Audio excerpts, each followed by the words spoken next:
तुंगभद्रा तटे पूर्व मभूत पत्पनमुत्तमम्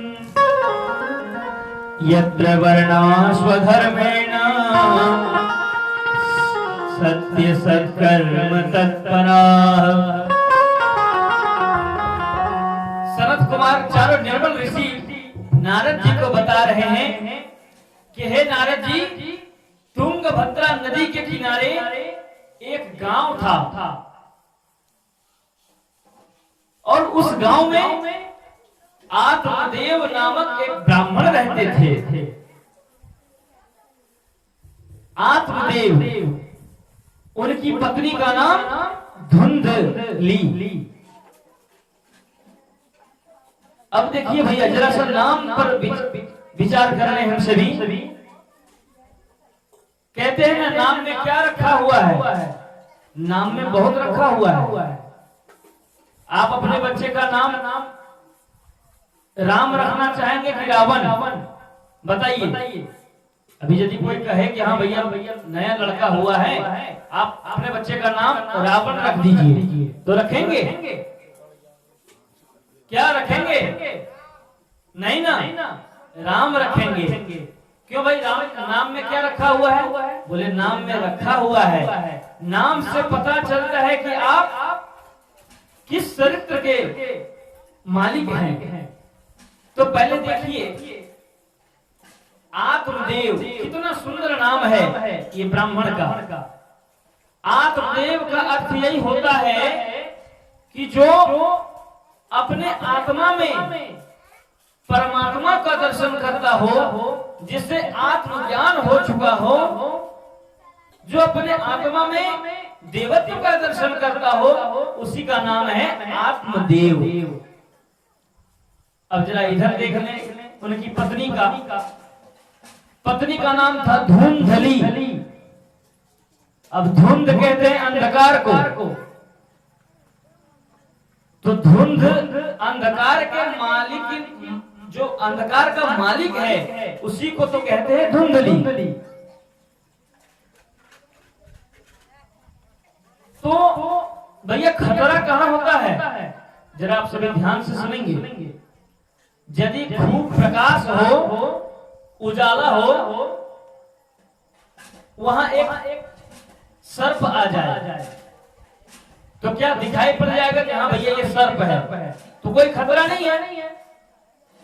और यदि पूरा अंधकार हो, बिल्कुल अंधा, घना घोर कृष्ण पक्ष का अंधेरा, तो उस समय सर्प है या रस्सी, कुछ भी रहे, आपको कुछ पता ही नहीं चलेगा, क्योंकि कुछ दिखेगा ही नहीं। अंधकार में बिल्कुल नहीं दिखता और प्रकाश में सब कुछ दिखता है। परंतु खतरा कहां से प्रारंभ होता है? ये अंधकार और प्रकाश के बीच की स्थिति में, जिसे कहते हैं धुंधलापन। जिसे कहते हैं क्या? धुंधलापन। यानी साफ से दिखाई भी नहीं दे रहा है और थोड़ा थोड़ा दिख रहा है, उसी स्थिति में खतरा होता है। तो ये धुंधली बड़ी खतरनाक है।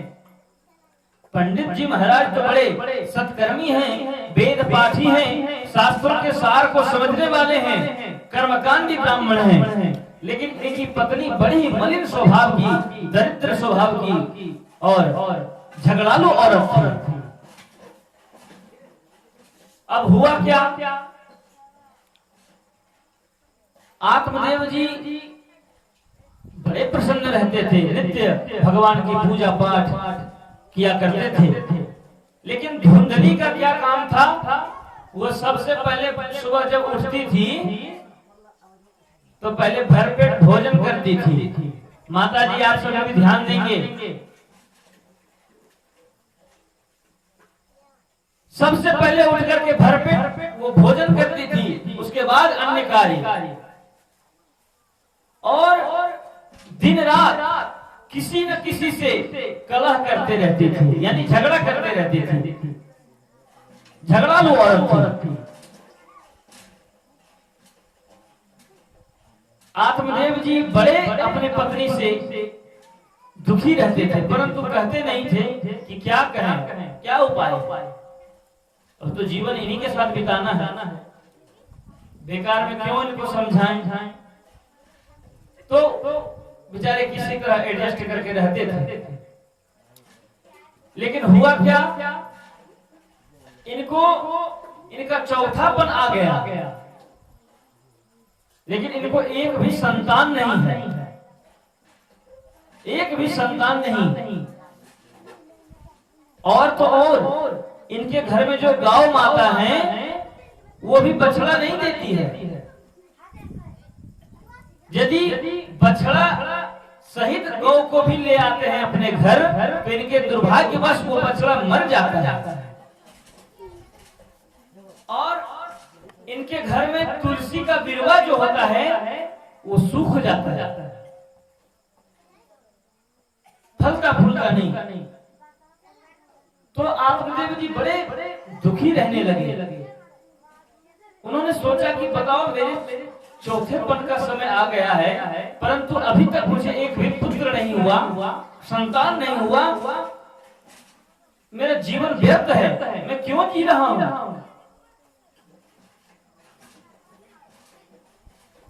अब तो बड़ा दुखी रहने लगे।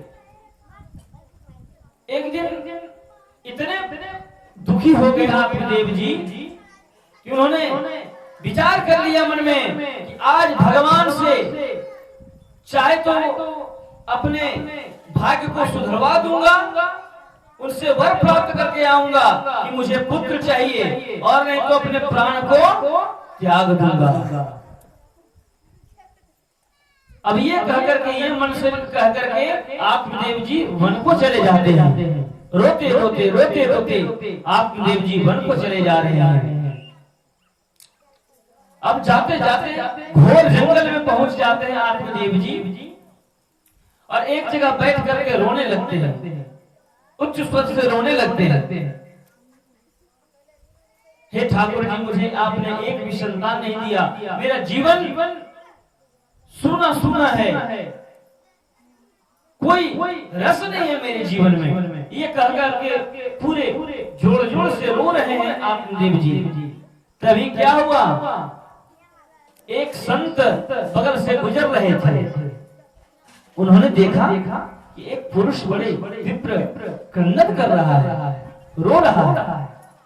तो संत तो बड़े दयालु होते हैं, महात्मा बड़े दयालु होते हैं। उन्होंने देखा जाकर के कि चलो भाई देखते हैं कौन है, क्या कष्ट है। तभी जाके देखा तो भाई बड़े विद्वान ब्राह्मण, इनके गले में कांधे पे मोटा जनेऊ दिखा। तो संत भगवान कहते हैं, अरे ब्राह्मण देव, आपको क्या कष्ट हो गया जो आप इतने दुखी होकर के क्रंदन कर रहे हैं। संत भगवान कहते हैं, कथम रोदिषि विप्रत्वं काते चिंता बलीयसी वदतुं सत्वरं मह्यं स्वस्य दुःखस्य कारणम्। हे ब्राह्मण देव, आपको क्या कष्ट है? वदतुं सत्वरं मह्यं स्वस्य दुःखस्य कारणम्। आप अपने दुख का मुझे कारण बताइए, सत्य सत्य बताइए, क्या आपको हुआ, क्यों आप रो रहे हैं। तभी ब्राह्मण देव अपनी सारी बात उन महात्मा को सुनाई कि मेरा यही एक भी संतान नहीं है, इसीलिए मैं आज के बाद जीना ही छोड़ दूंगा, मुझे भगवान एक भी संतान नहीं दिया। तभी संत कहने लगे, अरे महाराज ब्राह्मण देव, आप बेवकूफी कर रहे हैं। बोले क्यों? देखो भैया, आप सभी भी जरा ध्यान से सुनना। संत भगवान कह रहे हैं कि देखो ब्राह्मण देव, यदि देखिए आपको संतान नहीं है तो आप कुछ दिन तक रोएंगे और शांत हो जाएंगे। चलो भगवान भाग्य में नहीं लिखा है तो कहां से होगा, अपने मन को मना लेंगे। और यदि संतान हो गया और वो संतान नालायक निकल गया तो जिंदा मुर्गा के समान हो जाएंगे। क्योंकि जानते हैं आप सभी, किसी का बेटा जब नालायक निकल जाता है तो उसे कितनी पीड़ा होती है और कितना दुख देता है वो पुत्र।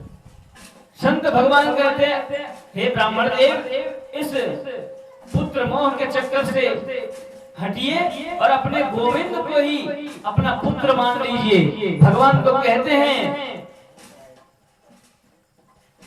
भगवान कहते हैं कि तुम मुझे जो भी बनाना चाहते हो बना लो, पुत्र बना लो, पिता बना लो, पति बना लो, स्वामी बना लो, सेवक बना लो, जो तुम बनाना चाहते हो मैं बन जाऊंगा, परंतु तुम सच्चे मन से बनाओ तो।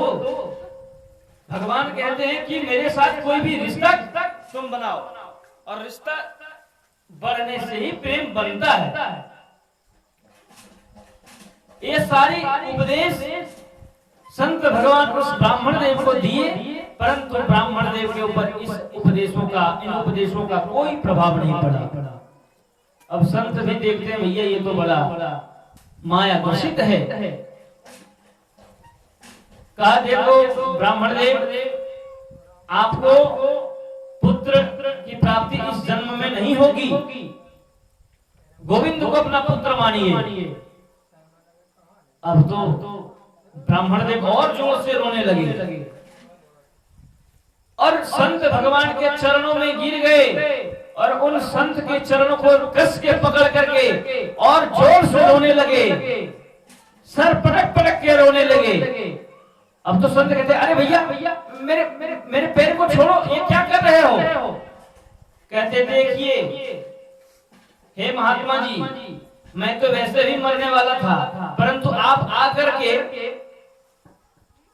मेरी भविष्यवाणी कर दिया कि तुम्हें एक जन्म नहीं अपितु 7 जन्मों तक पुत्र की प्राप्ति नहीं होगी, संतान की प्राप्ति नहीं होगी। मैं तुम्हारे ललाट की रेखा को पढ़ रहा हूँ, तुम्हें 7 जन्मों तक पुत्र की प्राप्ति नहीं होगी। अब तो ब्राह्मण देव और जोर से रोने लगे कि ये आपने क्या कह दिया, अब तो मुझे मरना ही पड़ेगा। तो अच्छा तो है, मैं आपके चरण में ही अपना प्राण दे दूंगा, और नहीं तो आप कृपा करके मुझे वर दीजिए कि मुझे पुत्र की प्राप्ति हो।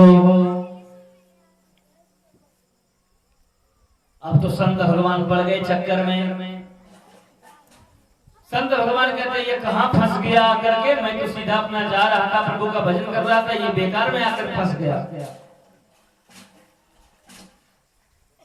फिर ब्राह्मण के कई बार आग्रह करने पर, दुराग्रह वश संत अपने झोले से एक फल निकाल करके ब्राह्मण को देते हैं और कहते हैं जाइए ब्राह्मण देव, आप नहीं मानेंगे तो प्राण मत दीजिए, लीजिए ये ठाकुर जी की कृपा से मैं एक फल आपको देता हूँ, ये अपनी पत्नी को आप खिलाइएगा तो आपको सुंदर पुत्र की प्राप्ति होगी। अब तो ब्राह्मण देव बड़े प्रसन्न हो गए और भगवान का नाम गाने लगे। कैसे? श्री कृष्ण गोविंद हरे मुरारे, हे नाथ नारायण वासुदेव, कृष्ण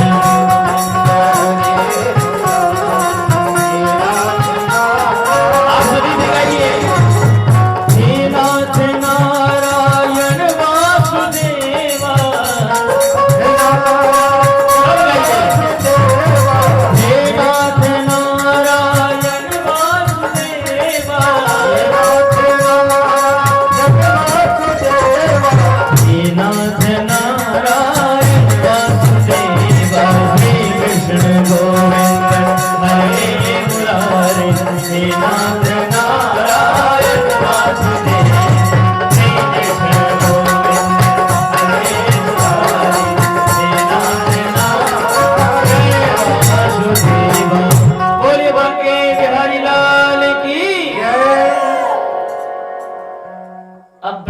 बड़े प्रसन्न होकर के नाचते हुए भगवान के नाम को गाते हुए अपने घर को आए और अपने ब्राह्मणी को कहा, अरे सुनती हैं?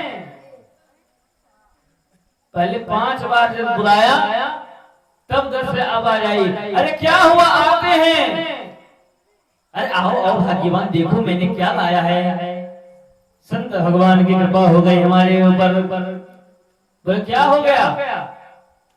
देखो प्रिय, मुझे संत भगवान एक फल दिए हैं और उनका ये आशीर्वाद इस फल में प्राप्त है कि इस फल को तुम यदि भक्षण करोगी, खाओगी, तो इससे सर्वांग सुंदर एक पुत्र की प्राप्ति होगी। अब तो धुंधली भी बड़ी प्रसन्न हो गई। वाह, आपने यह किया? पारो धुंधली भी बड़ी प्रसन्न हो गई कि मुझे भी पुत्र हो जाएगा। अब वो फल जब धुंधली को दिया ब्राह्मण देव और कहा, इसको शुद्ध अवस्था में स्नान वगैरह करके और इसका भक्षण कर लीजिएगा। बोले जी जी मैं कर लूंगी, अब जाइए। ब्राह्मण देव बेचारे बिल्कुल सीधे साधे थे, अपने पत्नी को फल दे करके वो चलेंगे अपना कार्य करने के लिए। अब धुंधली फल को लेकर के बैठ गई बीच में आंगने में और विचार करने लगी, अरे यदि इस फल को मैं खाती हूँ, जरा इधर ध्यान दीजिएगा माता जी, इस फल को मैं यदि खा लेती हूँ तो मैं गर्भवती हो जाऊंगी। और मैंने सुना है कि गर्भवती औरत ज्यादा भोजन नहीं कर पाती है। आय हाय, यदि मैं गर्भवती हो जाऊंगी तब तो मैं तो दुबली हो जाऊंगी, क्योंकि मुझे खाना प्रसाद मैं ज्यादा पा नहीं पाऊंगी, भोजन मेरा कम हो जाएगा, मैं तो दुबली हो जाऊंगी। और क्या विचार आया? अरे यदि गांव में आग लग जाए और यदि भागने की स्थिति हो जाए तो मैं तो गर्भवती रहूंगी, और गर्भवती स्त्री तो ज्यादा जोर से भाग भी नहीं सकती, मेरा तो कल्याण हो जाएगा, मैं आग में जल के मर जाऊंगी। ये दुर्विचार इनके मन में आ गया। आए क्यों नहीं? क्योंकि धुंधली तो जन्मजात ही कपटी थी, दरिद्र स्वभाव की थी। ये दुर्विचार आने के कारण बगल वाले पड़ोसन को बुला करके लाई कि देखो बहन, मुझे ये पंडित एक फल ला के दिए हैं और कहा है कि इसके भक्षण से मुझे पुत्र की प्राप्ति होगी। क्या करूं क्या ना करूं, मुझे समझ में नहीं आ रहा है। कहा देखो, जब संत भगवान दिए हैं आपके पति देव को, तो संत भगवान के आशीर्वाद में बड़ा पावर होता है, ये सत्य भी हो सकता है, इसे पा जाइए आप, बिल्कुल आपको पुत्र होगा। तो कहते हैं तेरी मति भी मारी गई है, जा मैं फल को खा लूंगी तो मेरी परेशानी बढ़ जाएगी। कहा मैं तुम्हारे बातों पर मुझे विश्वास नहीं है। बोले जो तुमको करना है करो, मैं तो चलती हूँ। पड़ोसन भी कितना समझाएगी आपको। कैसी दुर्बुद्धि है इनकी। अपने बहन को बुलवाया, बगल के नगर में इनकी बहन का विवाह हुआ था, अपने बहन को बुलवाया और उनसे पूछती हैं, बहन से पूछती है, अरे बहन देखो ये मेरे पति देव एक कहां से फल लाए हैं, कहते हैं कि संत भगवान ने मुझे आशीर्वाद के रूप में दिया है और इसके भक्षण से मुझे पुत्र की प्राप्ति होगी। तो उसकी बहन जो थी ना, बहुत ही चालाक औरत थी, चतुर औरत थी। उसने सोचा कि ये मेरे बहनों ही के पास बहुत सारा माल खजाना पड़ा हुआ है और यदि इसे बुढ़ापे में पुत्र की प्राप्ति हो जाती है तो सारा माल खजाना पुत्र का हो जाएगा, और यदि इसको पुत्र नहीं होता है तो ये सारा माल खजाना मेरा हो जाएगा। वो युक्ति लगाने लगती है, कहती है क्या, देखो बहन ये सब फालतू विचारों के चक्कर में मत पड़ो तुम। अरे कहीं फल खाने से पुत्र होता है? तुम्हारे पति तो बहुत सीधे साधे है कोई भी पूर्वक बना देता है। बोले ठीक तुम कह रहे हो। बताओ कहीं फल खाने से भी पुत्र होता है? ये तो अपनी बात बना रही थी। कहा तो फिर बताओ बहनों, तुम ही बताओ क्या करूं मैं? पतिदेव को जवाब तो देना पड़ेगा ना कि फल तुम खाई कि नहीं खाई। कहती है देखो मैं एक युक्ति बताती हूँ बहन। बोले क्या? इस फल को तुम अपनी गैया को खिला दो। अरे यदि होने का होगा तो तुम्हारे गाय को बछड़ा हो जाएगा, और यदि नहीं होने का होगा तो नहीं होगा। तो बहन धुंधली बोलती है तो मेरा क्या होगा? बोले मैं तुम्हें अपना पुत्र दे दूंगी, मैं भी गर्भवती हूँ। अब तुम अपने पति से कहना कि मैं गर्भवती हूँ, और जैसे मेरा पुत्र होगा मैं तुम्हें चुपचाप ला करके सौंप दूंगी, और तुम कहना ये मुझे पुत्र हो गया। तुम्हारे पति तो सीधे साधे हैं, मान जाएंगे। बोले ये बात सही है, और इसके बदले में मुझे कुछ तुम थोड़ा रुपया पैसा दे देना। मेरे घर में अनाज नहीं है, मेरे घर में खाने को नहीं है, और तुम्हारे घर में खाने वाला नहीं है। इससे इस युक्ति से तुम्हारी भी समस्या का समाधान और मेरी भी समस्या का समाधान हो जाएगा। दोनों की बात समझ में आ गई। अब तो धुंधली अपने पेट पर कपड़ा बांध करके अपने पति को खूब बेवकूफ बनाती है। सुनो जी, मैं गर्भवती हो गई, मेरे पर भगवान की कृपा हो गई है, मुझे पुत्र होगा। अब तो महाराज पंडित जी बड़े प्रसन्न रहने लगे, खूब भगवान का भजन किया करते। ओह भगवान मेरे पर कृपा कर दिए, अब कुछ ही दिनों के बाद मैं पिता बन जाऊंगा। अब देखते देखते जब 9 महीना बीता, 9 महीना बीतने के बाद धुंधली के बहन को पुत्र हुआ, और वो पुत्र चुपचाप ला करके धुंधली को सौंप जाती है रात में।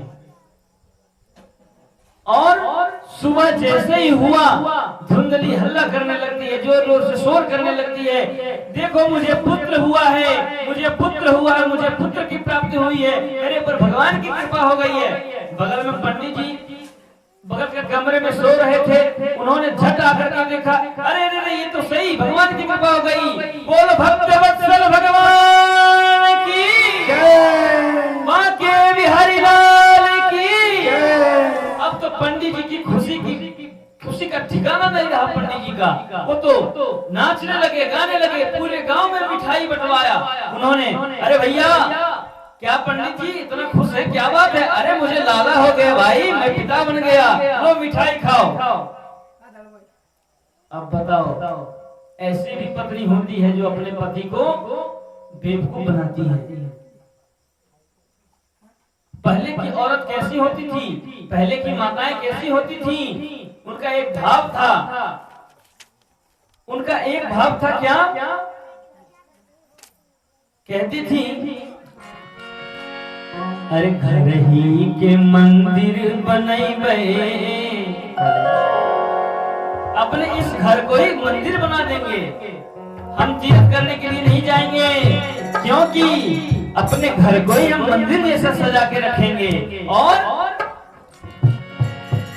घर ही के मंदिर बनैबे, तीर्थ हम घूमे न जइबे। सभी लोग आइए। रही के मंदिर बनैबे, तीर्थ हम घूमे न जइबे।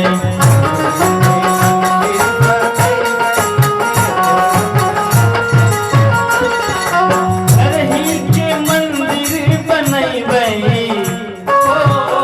रही के मंदिर बनैबे, तीर्थ हम घूमे न जइबे।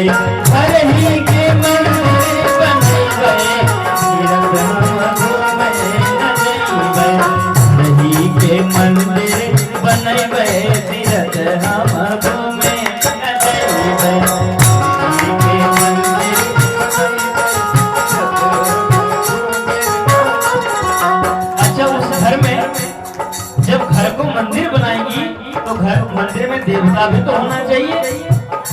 तो कहती है क्या, सासू जी को गौरा, ससुर जी को शंकर, सासू जी को गौरा, ससुर जी को शंकर। अपने सासू जी को गौरा बना देंगे और ससुर जी को बोले शंकर भगवान।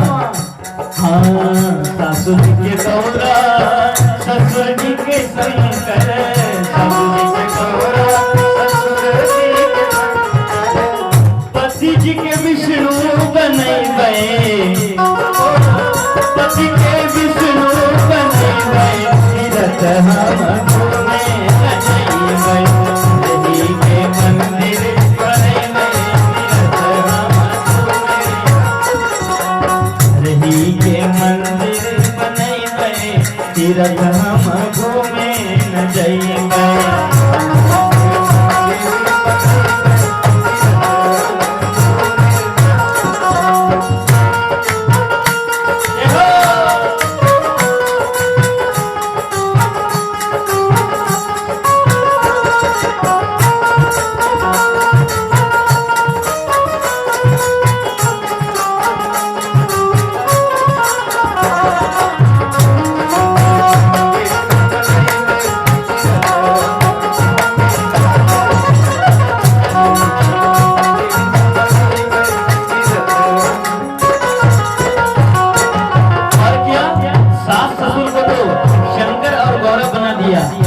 और क्या कहती हैं, नंद के दुर्गा, जेठानी के तुलसी, नंद के दुर्गा, नंद के दुर्गा, नंद के दुर्गा, जेठानी के तुलसी। और क्या, देवरानी के देवी बनैबे, देवरानी के देवी बनैबे, तीरथ हम घूमे न जइबे, रही के मंदिर बनैबे, तीरथ हम घूमे।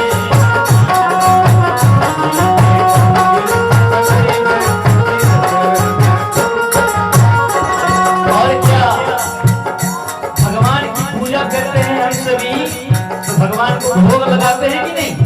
माता जी, आप सभी जब पूजा करने जाते हैं मंदिर में तो भगवान को भोग लगाते हैं कि नहीं?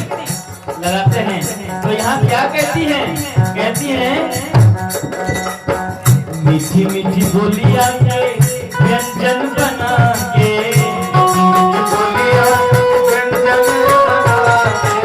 मीठी मीठी बोलिया के व्यंजन बना के,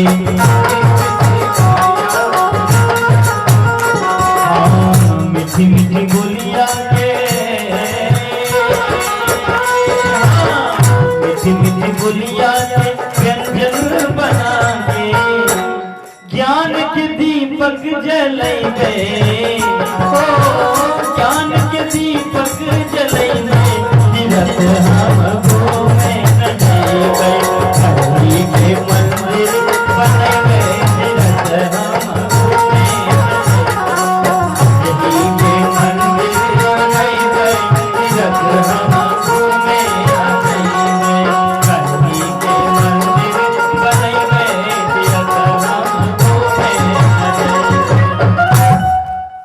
ये पहले जमाने की जो माताएं जी थी उनका ये भाव था। और आज के माता जी को यदि देख लें तो सास और बहू में 36 का आंकड़ा रहता है कि नहीं भैया? क्यों रहता है?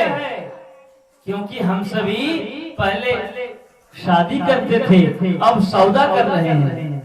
जितना मिल जाए 10, 20, 50 लाख क्या मान जाए। अब तो शादी हो नहीं रहा है, अब सौदा होता है। तो सौदा में तो भैया बहू आएगी और 8 बजे तक सोई रहेगी, आप कुछ नहीं कह पाएंगे। एक घर में ऐसे ही क्या हुआ, विवाह के बाद जब बहू घर में आई, माता लोग जरा ध्यान से सुनेंगे और आप सभी भी, एक घर में विवाह करके जब बहू आई ना, तो बहू 2 बजे रात तक फिल्म देख करके सोई। तो सुबह बेचारी की जल्दी नींद नहीं खुली, 8 बजे तक सोई है। तो सासू कहती है अरे बेटा बहू की तबीयत खराब है क्या? बोले नहीं मम्मी वो तो ठीक है। तो बोले अभी उठी नहीं है अभी तक। अच्छा जाने दो बेटा, नहीं नवेली है अभी, छोड़ो ठीक है कोई बात नहीं, हमने कर ली काम। एक दिन कर लिया, फिर दूसरे दिन वही हालत। 1 सप्ताह तक सासू माँ ने कुछ नहीं कहा बहू को। 1 सप्ताह के बाद जब जाने लगा ना, तो सासू माँ को भी जरा सा अपना रूप दिखाना पड़ा। बोले देखो बेटा ये सही नहीं है, कैसी बहू को लाए हो तुम, ये तो दिन भर सोती रहती है, कुछ काम नहीं करती है। तभी बेटा कहता है अरे भैया तू गुस्सा क्यों कर रही है, लाओ मैं झाड़ू लगाता हूँ। अरे बेटा, तो माँ कहती है अरे बेटा मेरे रहते हुए तुम झाड़ू लगाओगे, ये शोभा नहीं देगा बेटा। अब माँ कह रही है मैं झाड़ू लगाऊंगी, बेटा कह रहा है मैं लगाता हूँ। माँ कह रही है मैं लगाऊंगी, बेटा कहता है मैं लगाऊंगा। इसी हड़बड़ में शोर हुआ कि बहू की नींद खुल गई। ओहो, उधर से आते कहते क्या आप लोग हल्ला मचा के रखे हुए हैं, मैं लगाऊंगा। आप लोग मेरी नींद को खराब कर दिए, क्या समझ कर रखा आप लोगों ने? तो बेटा कहता है अरे माँ ये तो एक बार 440 वोल्ट में आ गई भाई। बेटा कहता है भैया क्या करूं?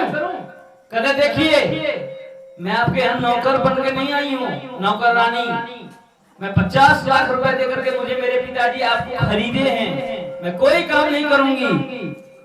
और रही झाड़ू लगाने की बात, तो आज माता जी लगा रही हैं तो लगाने दीजिए, कल से आप लगा लीजिएगा।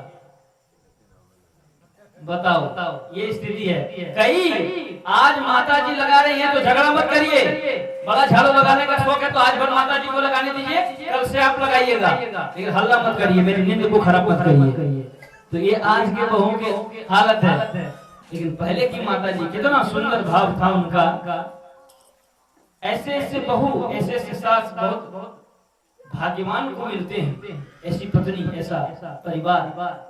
यहाँ की माता जी इतनी सुंदर से बैठ कर कथा सुन रही हैं, कोई कष्ट होगा कोई कष्ट नहीं होगा, ठाकुर जी कष्ट होगा भी तो दूर कर देंगे। कितना सुंदर भाव, क्या कहती है? पर उपकार के व्यंजन बना के,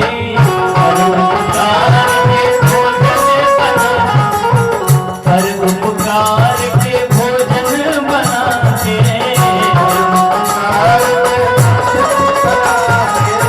साधु संतन के जिमई में, साधु संतन के जिमई में, सत हमर घूमे न जाई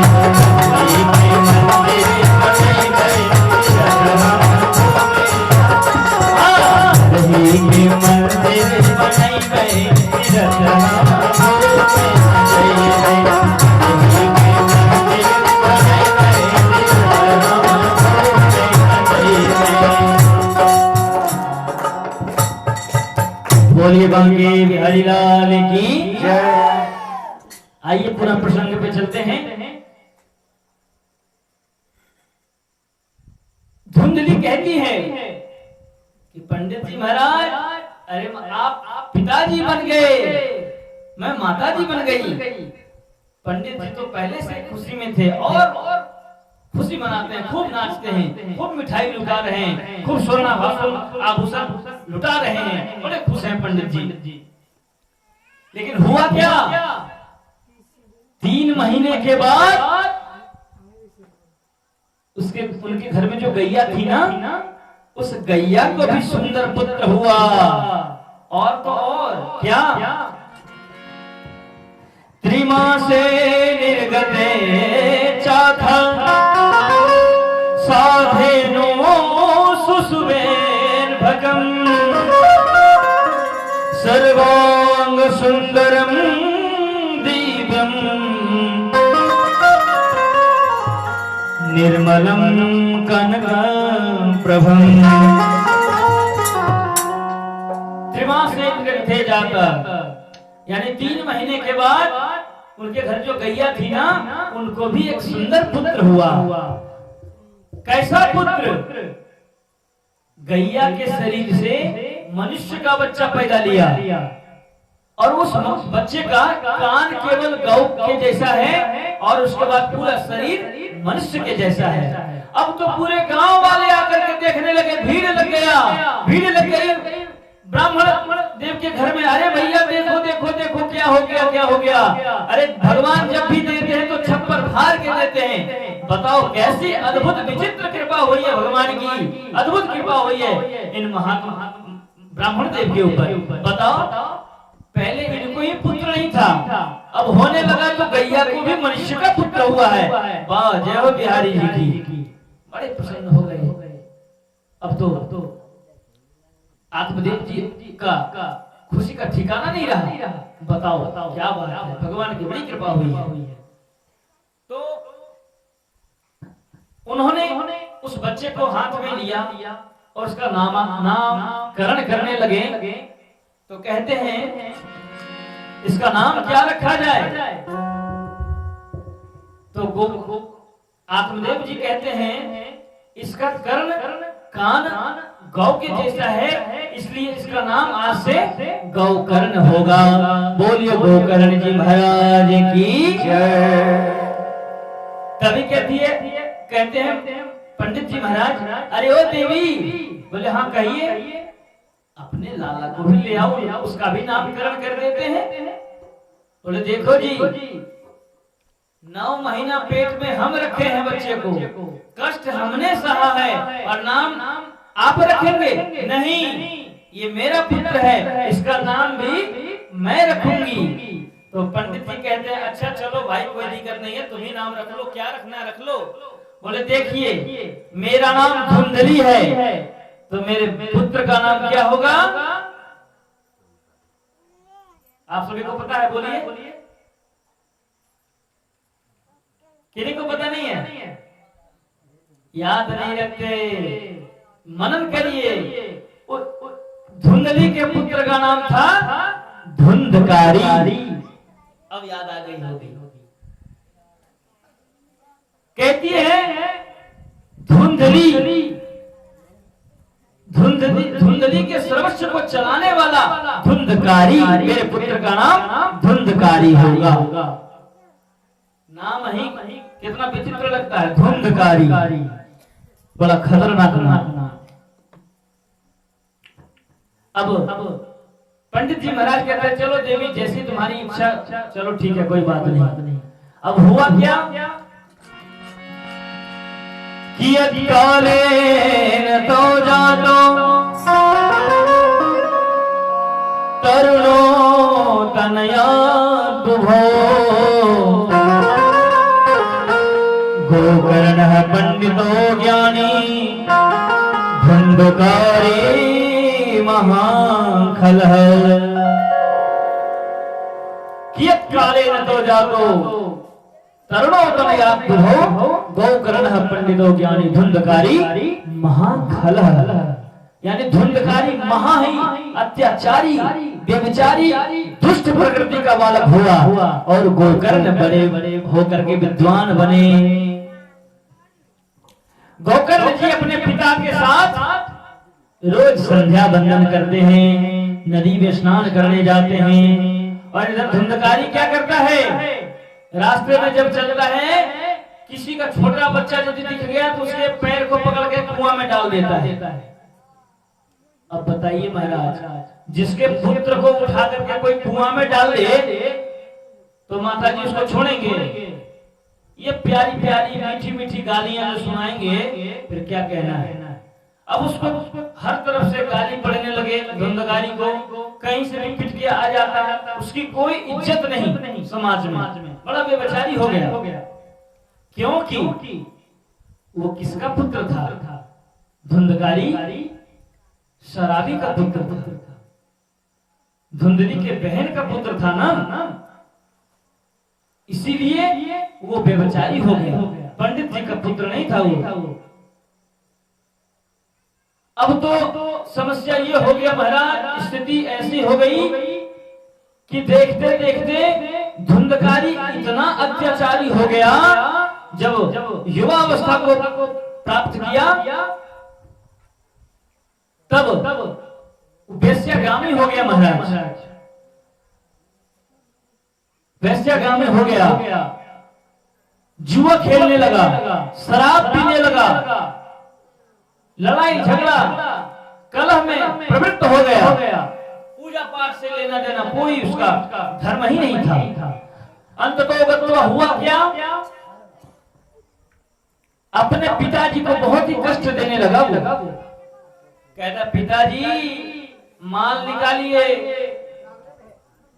कहां पैसा छुपा के रखा है, जल्दी दीजिए नहीं तो बुरी तरह पीटूंगा आपको।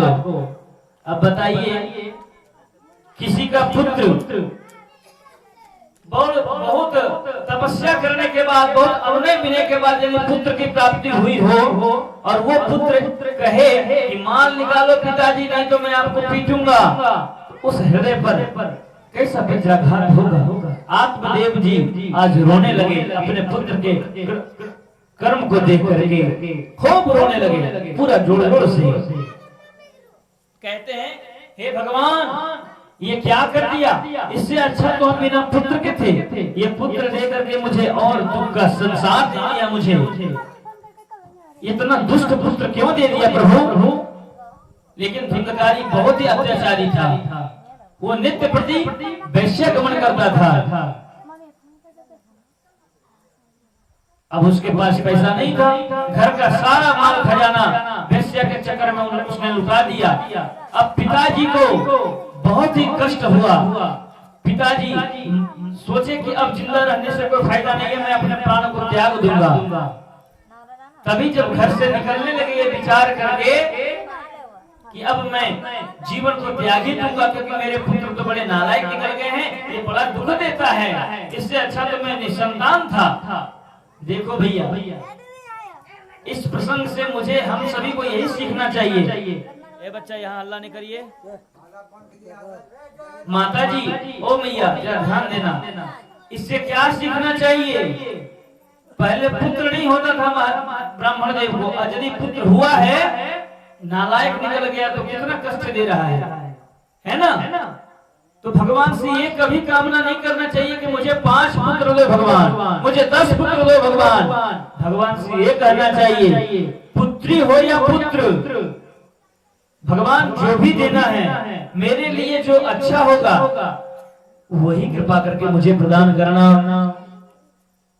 आज ब्राह्मण बड़े ही दुखी हैं और मरने के विचार से घर को निकलते हैं। एक बाबा की तरफ से भगवान के दरबार में 11 रुपए 10 रुपए आए हैं, भगवान का कल्याण करें, इनके भंडार को निरंतर भरते रहें ताकि ये इसी तरह दान पुण्य करते रहें। बोलिए बोलिए बिहारी लाल की जय। जब अपने पिताजी को रोते बिलखते वन की ओर जाने समय देखा गोकर्ण जी ने, तब गोकर्ण जी बड़े संत आदमी हैं, भगवान के भजन में प्रवृत्त रहते हैं। कहते हैं पिताजी रुकिए, कहां जा रहे हैं।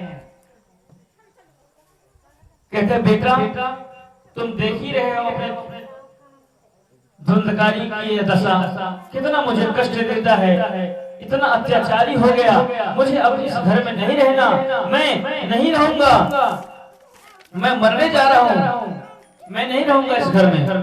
तभी गोकर्ण जी बड़ा दिव्य उपदेश उनको करते हैं, क्या पिताजी इस संसार में कोई सुखी नहीं है, विचार करके देखें आप, कोई तन दुखी कोई मन दुखी, कोई धन बिन रहत उदास, थोड़े थोड़े सब दुखी सुखी राम के दास। पिताजी इस संसार में चारों तरफ आप आंख घुमा के देख लो महाराज, कोई भी सुखी नहीं है अपने जीवन से। कोई शरीर के बीमारियों से परेशान है, कोई अपने मन से परेशान है, कोई किसी के पास धन नहीं है इसके लिए परेशान है। अब जिसके पास खूब धन है परंतु डॉक्टर ने अनेक बीमारी गिनवा दिया है, देखो भैया तुमको डायबिटीज है, तुम चावल नहीं खा सकते, ज्यादा तेल मसाला नहीं खा सकते, केवल दाल का पानी पी करके रहना पड़ेगा। तो ज्यादा धन रहने के बाद भी उसका उपभोग नहीं कर पा रहे हैं, तो वो धन रहते हुए भी दुखी हैं। कहते हैं गोकर्ण जी, पिताजी इस संसार में कोई भी दुखी नहीं है, सुखी नहीं है, सभी किसी न किसी दुख से प्रभावित हैं, दुखी हैं। और सुखी केवल एक प्रभु का दास होता है, जो इस दुनियादारी के चक्कर से हट गया, जो अपने जीवन को प्रभु को समर्पित कर दिया और प्रेम से गाता है। अब गोकर्ण जी के इस उपदेश को यदि ध्यान से देखा जाए, विचार किया जाए, तो यही अर्थ निकलता है कि संसार में सुख नहीं है, विरक्ति में ही मस्ती है। तो किसी ने कहा कि महाराज सब विरक्त हो जाएंगे तो ये संसार चलेगा कैसे चलेगा, सृष्टि आगे कैसे बढ़ेगी? बोले देखो इसका भी एक उपाय है। क्या? हम सभी कहते हैं ना, ये मेरी पत्नी है, ये मेरा पुत्र है, ये मेरा घर है, ये मेरी गाड़ी है, ये मेरे आभूषण है, मेरा जायदाद है, ये सब मेरे हैं। जहां मैं और मेरा का चक्कर में जहां पड़े कि प्रभु की माया आपको जकड़ लिया, मैं और मेरा यही दोनों से बचना है, बाकी आप संसार में रहिए, कोई दिक्कत नहीं है। कहते हैं संसार से मुक्त कौन है? बोले संसार की मोह माया में जो फंसे हुए हैं, ग्रसित हैं, उसे कहते हैं जीवात्मा, जो हम सभी हैं, माया में जकड़े हुए हैं। और जो इस संसार में रहते हुए भी इस संसार से परे है, उसको कहते हैं कौन? महात्मा। जो इस मोह माया में रहते हुए भी इस मोह माया का त्याग करके प्रभु को पा लिया है, उसको कहते हैं महात्मा। और जो इस पूरे संसार को अपने इशारे से चला रहा है, उसको कहते हैं परमात्मा। जीवात्मा, महात्मा, परमात्मा। तो गोकर्ण जी दिव्य उपदेश अपने पिताजी को देते हैं कि कोई सुखी नहीं है पिताजी, और इस शरीर के पीछे आप भाग रहे हैं ना, ये शरीर क्या है? देहे स्थिमांस रुधिरे भीमतिम त्यजत्वं जाया सुतादिषु सदा ममतां विमुञ्च पश्यानिदं जगदिदं क्षणभङ्गुनिष्ठं वैराग्य रागरसिको भवभक्तिनिष्ठः। पिताजी, ये शरीर मांस, हड्डी, रुधिर से बना हुआ है, और इस शरीर को हम सभी चमकाते रहते हैं। ओह फेयर लवली, तो fair handsome, face wash, Dove साबुन, यानी अनेक कृत्रिम उपाय हम लोग करते रहते हैं कि कितना सुंदर दिखे, सजाते रहते हैं। और इसका एक दिन होना क्या है? इस शरीर का क्या होता है भैया अंत में? क्या भरोसा है इस जिंदगी का, इस शरीर से हम लोग इतना प्रेम करते हैं, लेकिन ये शरीर भैया साथ में जाएगा नहीं। क्या होता है? क्या भरोसा है इस जिंदगी का, साथ देती नहीं है किसी का। क्या भरोसा है इस जिंदगी का, साथ देती नहीं। सब कहिए, क्या भरोसा है इस जिंदगी का, साथ देती नहीं है किसी का। क्या भरोसा है इस जिंदगी का,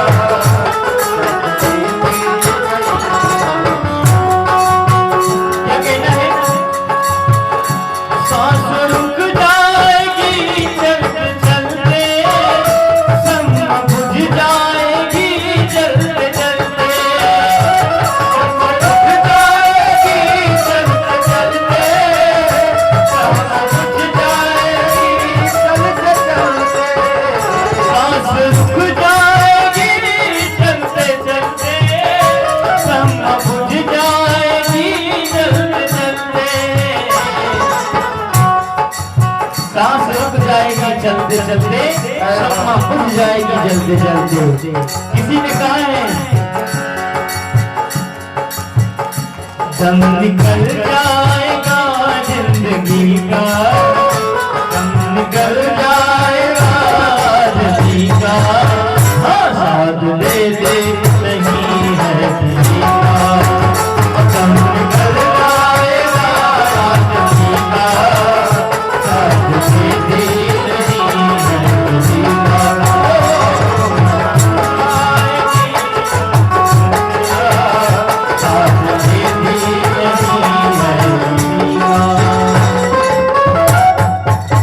बोली बाबे बिहारी लाल की। तो भैया गोकर्ण जी अपने पिताजी को दिव्य उपदेश कर रहे हैं, पिताजी इस शरीर के चक्कर में मत पड़िए, ये शरीर तो नाशवान है, आप केवल उस परमात्मा को अपना मानिए जो कि सबके पुत्र हैं। बोले बेटा क्या करूं, यही बात जो तुम आज मुझे समझा रहे हो ना, यही बात एक संत महात्मा मुझे बड़े प्यार से समझाए, परंतु मैं मूढ़ था, पुत्र प्रेम में बिल्कुल ग्रसित हो चुका था, जिसके कारण मैं उनकी बातों को नहीं माना और आज मेरी ये दशा है।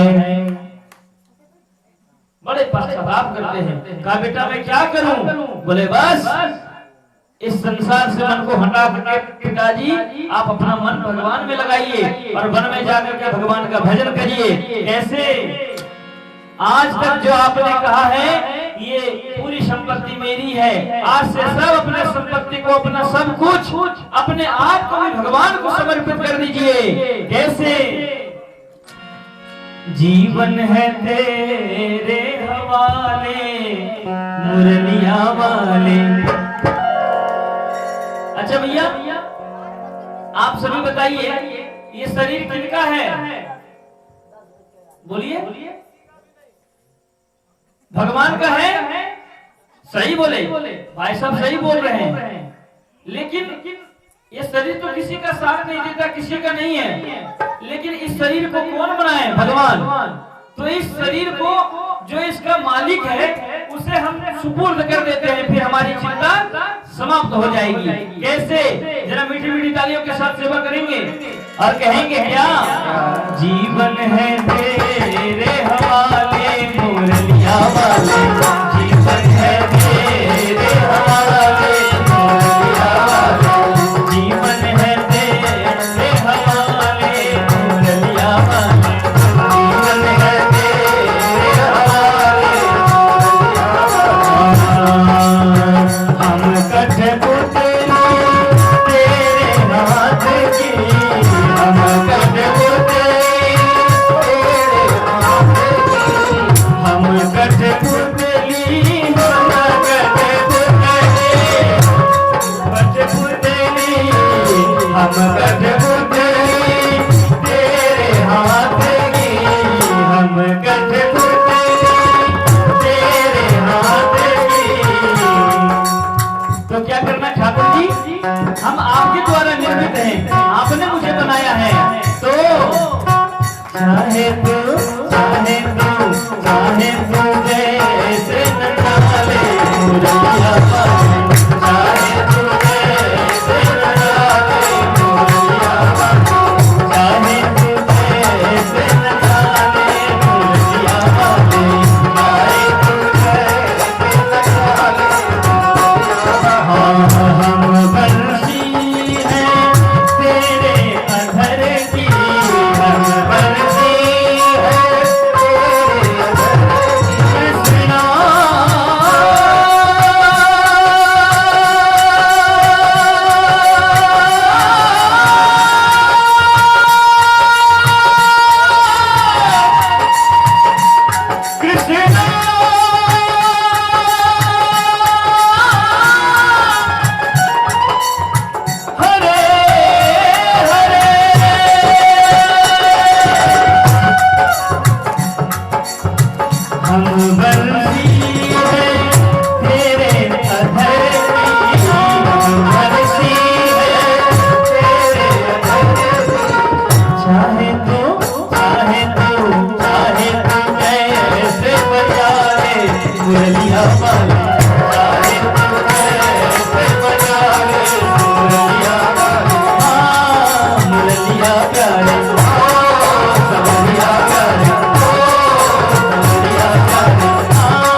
आप सभी कीर्तन कर रहे हैं, परंतु मुझे लगता है कि माता जी सभी कीर्तन नहीं करते हैं। माता जी कीर्तन नहीं कर रहे हैं। अच्छा भैया, एक मैं प्रतियोगिता रखता हूं। यदि आप पुरुष वर्ग वाले एक साथ बोले, माता जी सभी एक साथ बोलेंगी, और जो जिनके जयकारे में दम होगा, जो अच्छा से भगवान का कीर्तन करेंगे, उन्हें मैं प्राइज दूंगा। क्या? ये देखिए, मेरे पास 10,000 रुपए का मोबाइल है। जो जिनकी जीत होगी उन्हें मैं अपना मोबाइल देकर चला जाऊंगा। स्वीकार है? तैयार हैं आप सभी? जरा हाथ उठाएंगे जो लोग तैयार हैं प्रतियोगिता के लिए। वाह, क्या बात है। देखिए, सबसे पहले पुरुष वर्ग वाले बोलेंगे। माता जी आप चुप रहिएगा, ठीक है? उसके बाद आपको दिया जाएगा मौका। जीवन है तेरे हवाले मुरलिया वाले,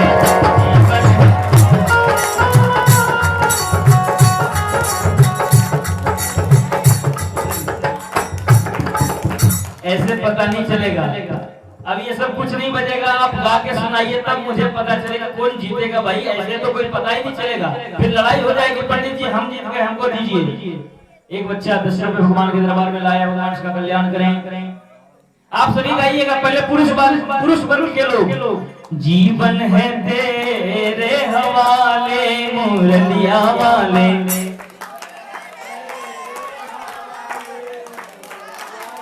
हाँ अब आप लोग चुप रहिएगा। अब माता जी का नंबर है। मैया बिल्कुल शर्माइए नहीं, माता के दरबार में बैठे हुए हैं। आप सभी भी गाइएगा। जीवन है तेरे हवाले मुरलिया वाले,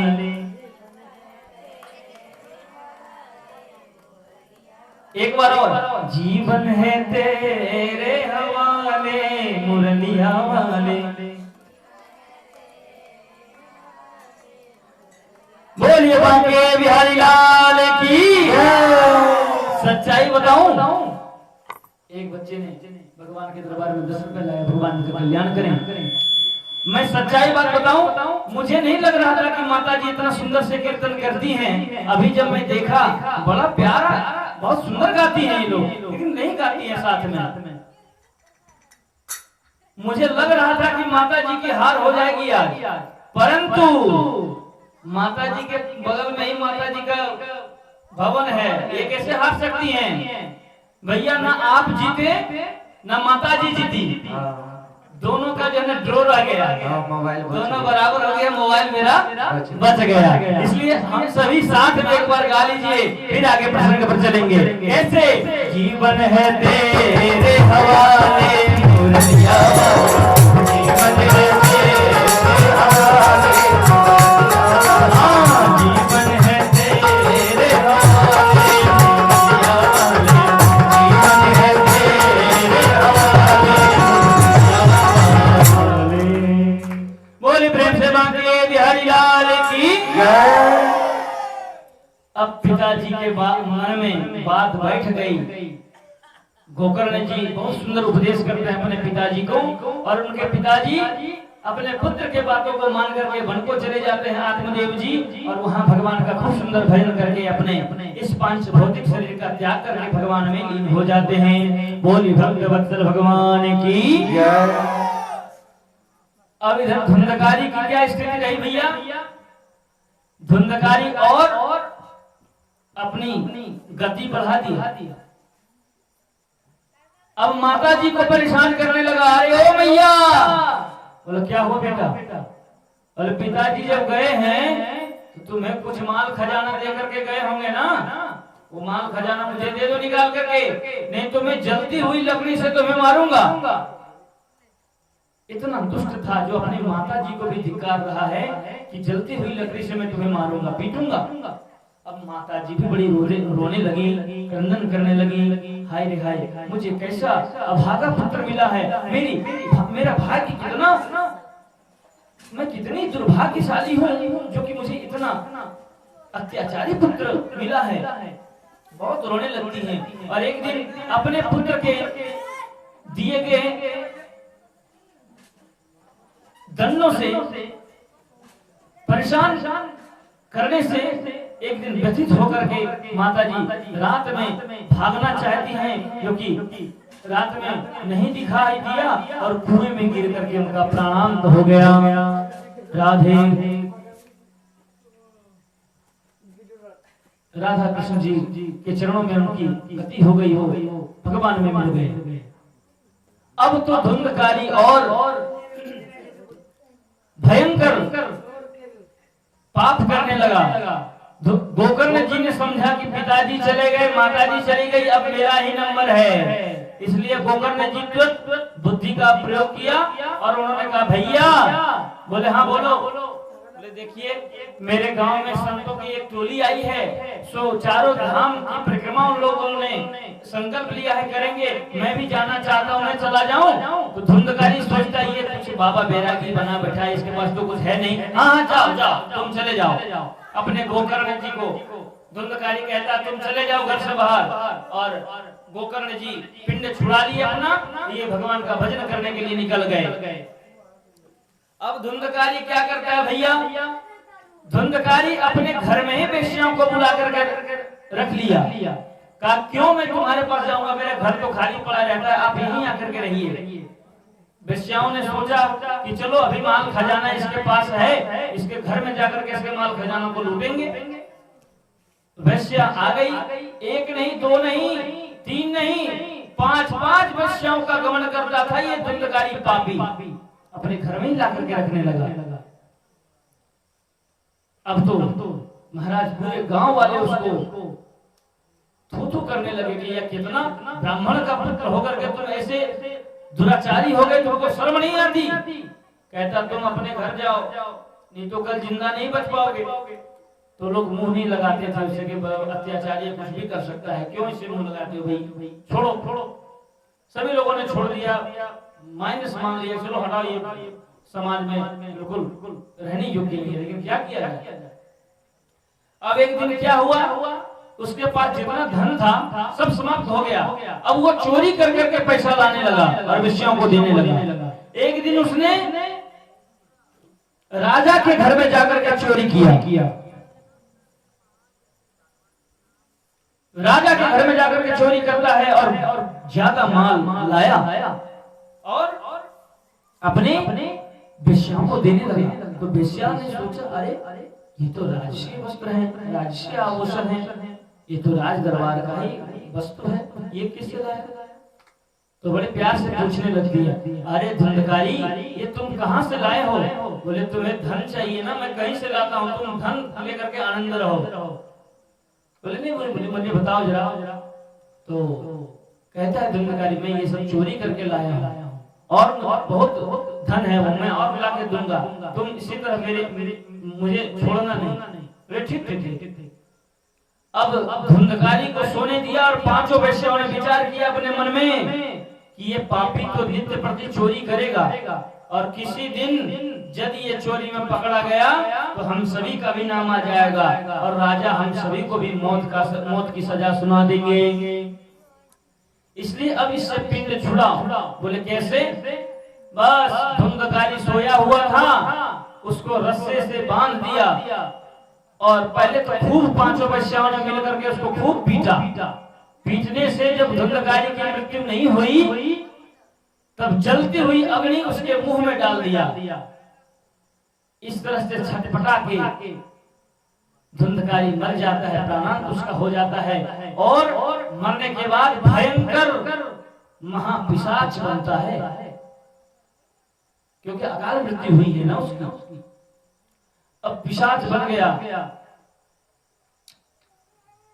उधर जब पता चला गोकर्ण जी को कि मेरा भाई मारा गया, उसकी ये दुर्गति हुई है, तब उन्होंने सोचा कि बड़ा पापी था, चलो इसके नाम से गया में श्राद्ध पिंड दान करवा दें जो कि इसको सदगति मिल जाए। जब सूचना मिली गोकर्ण जी को तो उन्होंने गया में जाकर के अपने भाई के नाम से श्राद्ध करवाया, पिंड दान कर दिया और एक दिन अपने गांव घूमने आए, अपने घर में जाकर के विश्राम किया गोकर्ण जी ने। तो क्या देखते हैं, जब रात में सोए तो देखते हैं कि कभी सामने भेड़ा आ जाता है, कभी भैंसा आ जाता है, कभी पशु आ जाते हैं, कभी कोई रोने लगता है। तो कहते भैया कौन हो, बताओ क्या चाहिए, क्यों मुझे भयभीत कर रहे हो। तभी कुछ नहीं बोल नहीं पाता, सिर्फ रोता है। तभी अपने कमंडलों से जल निकाल कर अभिमंत्रित करके उसके ऊपर छिड़का तो बोलने लगा क्या,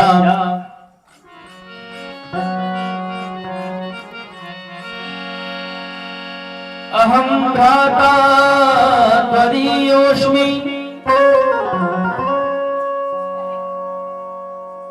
हे भैया मैं तुम्हारा भाई हूँ धुंधकारी, और मैं बड़ा भयंकर पिशाच बना हूँ भैया।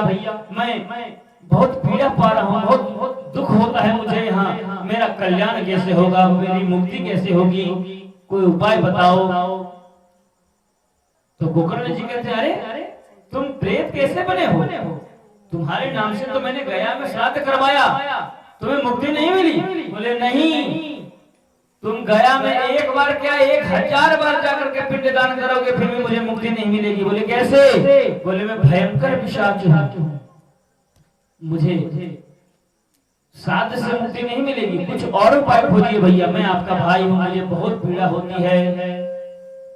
गोकर्ण जी कहते हैं अच्छा अभी तुम जाओ, मैं सुबह कुछ उपाय करके तुम्हारे बारे में सोचूंगा। बोले ठीक है। और धुंधकारी रोते रोते फिर चला जाता है। सुबह जब गोकर्ण जी उठते हैं तो अपने गांव में सभी बड़े बुजुर्ग को बिठाया एक जगह, सभी विद्वानों को, और विचार करने लगे कि मेरा भाई का कल्याण कैसे होगा, मेरा भाई भयंकर प्रेत बना है, कैसे कल्याण होगा उसका। तो कोई नहीं उत्तर दे पाया। तभी गोकर्ण जी नहा स्नान आदि करके संध्या वंदन करके सूर्यदेव का मार्ग बाधित कर दिया अपने तपबल से, इतनी शक्ति है। सूर्यदेव के मार्ग को बाधित करके उनसे उन्होंने विनय करने लगे, हैं प्रभु मुझे बताइए कि मेरे भाई का उद्धार कैसे होगा, उसे कैसे मुक्ति मिलेगी। तभी सूर्यदेव भगवान कहते हैं श्रीमद्भागवतम प्रोक्तम, यानी श्रीमद् भागवत का प्रवचन यदि धुंधकारी को सुनाया जाए तो उसकी मुक्ति हो जाएगी, उसे मुक्ति मिल जाएगी, और दूसरा कोई उपाय नहीं है। अब गोकर्ण जी को बात समझ में आ गई। उन्होंने तुरंत अपने गांव में सुंदर व्यासपीठ बनाया, सुंदर व्यवस्था किया, मंडप का निर्माण करवाया, और स्वयं वक्ता के रूप में बैठ करके और भागवत कहना प्रारंभ कर दिया, जो हम सभी आज भागवत की कथा को श्रवण कर रहे हैं। गोकर्ण जी भगवान की कथा को प्रारंभ किए कि धुंधकारी आया और भगवान की कथा को सुनना चाहा, परंतु भूत पिशाच जो होते हैं ना वो वायु प्रधान होते हैं, एक जगह वो रुक नहीं पाते, क्योंकि हवा इधर से आई उधर लेकर चली जाएगी। तो छटपटा रहा था धुंधकारी कि कहाँ बैठूं। तभी जहाँ भगवान की कथा हो रही थी उसके बगल में ही बांस का बेरो था, उसी सप्त ग्रंथि एक बांस में 7 ग्रंथि थी, उसी में वो प्रविष्ट हो गया धुंधकारी। और क्रमशः एक दिन की कथा पूर्ण होने से एक ग्रंथि का भेदन हुआ, दूसरे दिन की कथा से दूसरे ग्रंथि फटी, तीसरे दिन की क्रमशः 7 दिन की कथा पूर्ण होने के बाद 7 ग्रंथि फट जाती है बांस की, और उससे दिव्य रूप धरो जातस तुलसी नाम मंडितः, पीतवासो घनश्यामो मुकुटि कुंडलान्विताः। दिव्य रूप उस भगवान की भागवत की कथा के प्रताप से वो दिव्य रूप धारण किया, कथा की कृपा से। दिव्य रूप धरो जातस तुलसी दाम मंडितः, उसके गले में तुलसी का माला और पीतवासो घनश्यामो मुकुटि कुंडलान्वितः, सुंदर मुकुट आदि आभूषण धारण करके स्वयं नारायण के पार्षद जैसे लगने लगे, दिव्य रूप उनका हो गया। अब धुंधकारी आकर के प्रणाम करता है अपने भैया को, हे भैया आपने कृपा किया, मुझे भागवत का प्रवचन सुनाया, जिससे कि मैं जिंदगी भर पाप करता रहा और मरने के बाद इस श्रीमद् भागवत की कथा को सुनने से मेरा मुक्ति हो गया, मुझे मुक्ति मिल गई। वहां से पुष्पक विमान आया और धुंधकारी को उस पुष्पक विमान में बिठा करके ले जाने लगे हरि के पार्षद। तभी गोकर्ण जी कहते हैं, अरे भाई सुनो सुनो सुनो। तो हरि के पार्षद कहते हैं, क्या क्या गोकर्ण जी बोलिए, क्या कहना है? बोला, अरे आप सिर्फ एक ही विमान को लेके आए हैं, पुष्पक विमान। अत्रैव बहवः सन्ति श्रोतारो मम निर्मला आनीतानि विमानानि न तेषां युगपत्कुतः। कहते हैं गोकर्ण जी, यहाँ हजारों श्रोता बैठे हुए हैं, तो आप केवल एक ही पुष्पक विमान लेकर के क्यों आए? तो हरि के पार्षद कहते हैं, देखिए गोकर्ण जी, भगवान की कथा को, श्रीमद् भागवत की कथा को जितना ध्यान से चिंतन मनन करते हुए ये धुंधकारी ने सुना है, उतना चिंतन मनन से किसी ने भी नहीं सुना। इसलिए मुझे एक विमान लेकर के आना पड़ा। देख लीजिए कितना बड़ा भेद हो गया। धुंधकारी बड़े प्रेम से अपने उद्धार की उसको चिंता थी, तो बड़े प्रेम से भगवान की कथा को श्रवण किया, तो उसके लिए पुष्पक विमान लेकर के स्वयं हरि के पार्षद आए। और वहीं हजारों हजार श्रोता सुन रहे थे, लेकिन उसके लिए पुष्पक विमान नहीं आया। क्यों? क्योंकि उन्होंने ध्यान से कथा को नहीं सुना, उनको चिंता नहीं थी क्या होने जाने वाला है। जब ऐसी बात हरि के पार्षद ने बताया गोकर्ण जी को, तभी उन्होंने सोचा कि बताओ कथा को कैसे श्रवण करना चाहिए, तो धुंधकारी जी से सीखना चाहिए। देखो भैया, श्रोता 3 प्रकार के होते हैं, जरा ध्यान दीजिएगा। श्रोता 3 प्रकार के होते हैं। कौन कौन? एक होते हैं